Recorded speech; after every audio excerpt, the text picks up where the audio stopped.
একেবারে নিরুপায় হয়ে মানুষের বেঁচে থাকার শেষ উপায় ভিক্ষা।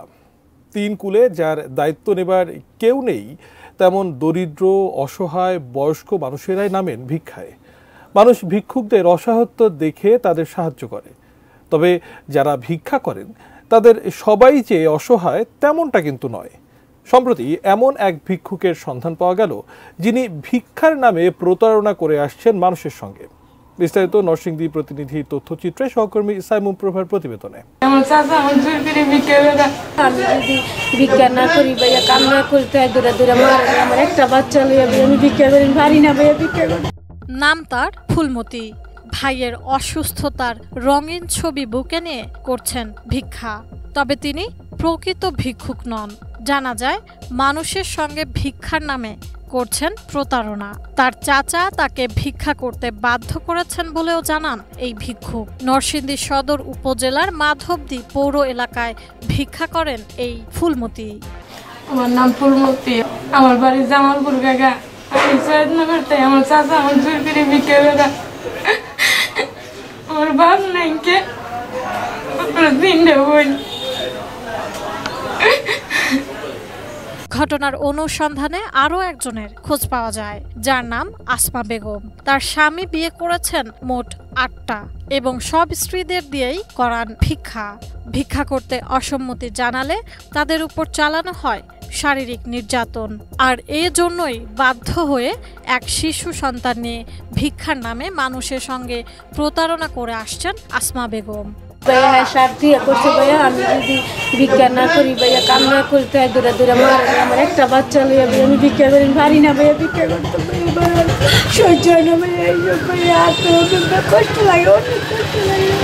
আরও জানা যায়, সিলেট, কিশোরগঞ্জ, ময়মনসিংহ, খুলনা, বরিশাল, পাবনা, চট্টগ্রাম সহ দেশের বিভিন্ন অঞ্চল থেকে আসা এই সব প্রতারকেরা নরসিংদীতে ফ্ল্যাট বাসা ভাড়া নিয়ে শহরে থেকে 3 বেলা খাবার ও কমিশনের লোভ দেখিয়ে আসমা কিংবা ফুলমতি ছাড়াও অনেক বয়োজ্যেষ্ঠ ও অপ্রাপ্ত বয়স্ক শিশুদের দিয়ে ভিক্ষা করাচ্ছে।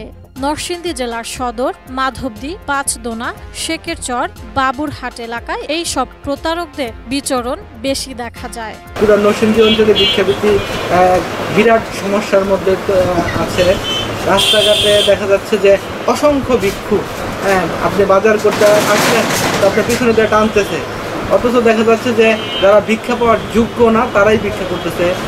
আমরা প্রতি শুক্রবার দিন আসলে ভিক্ষা দেই, এতে করে দেখা যাচ্ছে কয়েক হাজার লোক আসা পড়ে ভিক্ষা নিতে। এর মধ্যে ম্যাক্সিমামই মহিলা, এবং তারা বিভিন্ন জায়গায়, আমি জানি যে তারা বিভিন্ন জায়গায় বাসা ভাড়া নিয়ে থাকে এবং পুরো সপ্তাহে মাধবদী, বাবুরহাট, গাউসিয়া এবং নরসিংদীতে তারা ভিক্ষাবৃত্তি করে।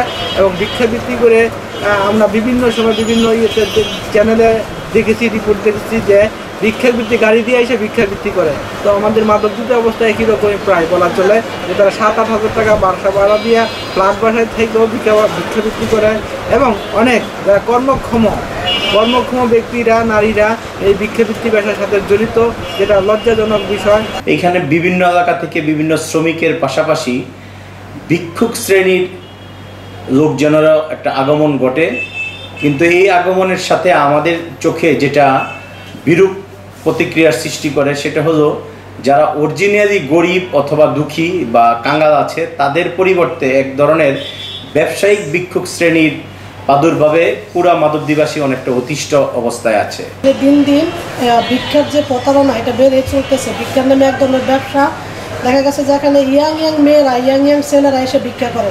এমনকি একজনের 3-4 জন বউ, এই 3-4টা বউই ভিক্ষা করতেছে। তারা 7,000, 8,000, এমনকি 10,000 টাকা ফ্ল্যাট ভাড়া দিয়ে ওরা এখানে এসে থেকে সিলেট, ময়মনসিংহ, তারপরে হচ্ছে আপনার নোয়াখালী, এইসব এলাকা থেকে এসে, মানে বিভিন্ন অঞ্চল থেকে, বিভিন্ন জেলা থেকে এই লোকেরা এসে আমাদের এলাকায় এসে ভিক্ষাবৃত্তি করে।